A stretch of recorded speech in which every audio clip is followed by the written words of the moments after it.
So India का date 2.2 trillion dollar का है और यूएस का डेट 38 ट्रिलियन डॉलर का है।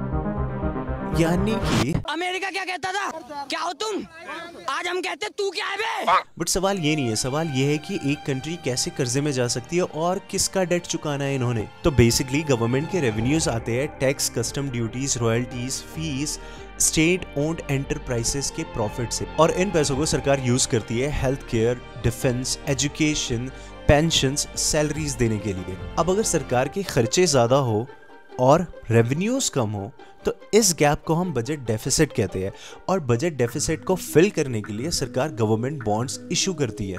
यानी कि एक तरह से लोगों से, कंपनी से, कंट्रीज से और सेंट्रल बैंक से उधारी लेती है। बट कोई गवर्नमेंट को उधारी क्यों दे? क्योंकि इस गवर्नमेंट बॉन्ड के जरिए सरकार आपसे प्रॉमिस करती है कि वो आपको हर साल इंटरेस्ट पे करेगी जब तक वो आपको पैसे लौटाने दे आपके, और सरकार की नजर में ये एक नेशनल डेट कहलाता है। अब अगर सरकार नेक्स्ट साल भी बजट डेफिसिट में रही तो आपसे जो कर्ज उठाए थे गवर्नमेंट बॉन्ड्स के फेस में, उसका इंटरेस्ट भरने के लिए सरकार फिर से न्यू गवर्नमेंट बॉन्ड इशू करती है।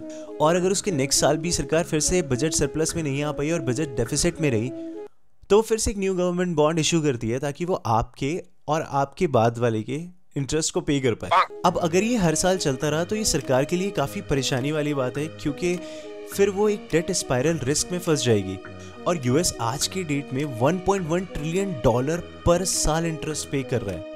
तो फिर कंट्रीज उधार क्यों लेती है, उधार लेना बंद क्यों नहीं करते? But it is not as simple as it sounds, because फिर आने वाले दिनों में सरकार ना पेंशन्स दे पाएगी, ना आर्मीज को पे कर पाएगी, ना डॉक्टर्स को पे कर पाएगी, और फिर गवर्नमेंट शटडाउन लगता है। इनफैक्ट वो जो पुराने गवर्नमेंट बॉन्ड्स लिए थे जिसके उसको इंटरेस्ट हर साल देने हैं, वो इंटरेस्ट नहीं पे कर पाएगी, और जिसकी वजह से एक ग्लोबल फाइनेंशियल पैनिक क्रिएट हो सकता है। यहाँ तक कि अगर वो कट करना चाहे हेल्थ केयर, एजुकेशन या फिर फूड की सब्सिडीज को, तो ये एक मैसिव अनएम्प्लॉयमेंट को राइज कर सकता है और इनफैक्ट रिसेशन को भी ट्रिगर कर सकता है। इकोनॉमिस्ट का कहना है कि जीडीपी ग्रो हो हर साल इतनी स्पीड से कि वो इंटरेस्ट को पीछे छोड़ दे, तभी जाके चीजें मैनेजेबल हो सकती है। Let's cover more of these topics in my upcoming reels. Follow me till then.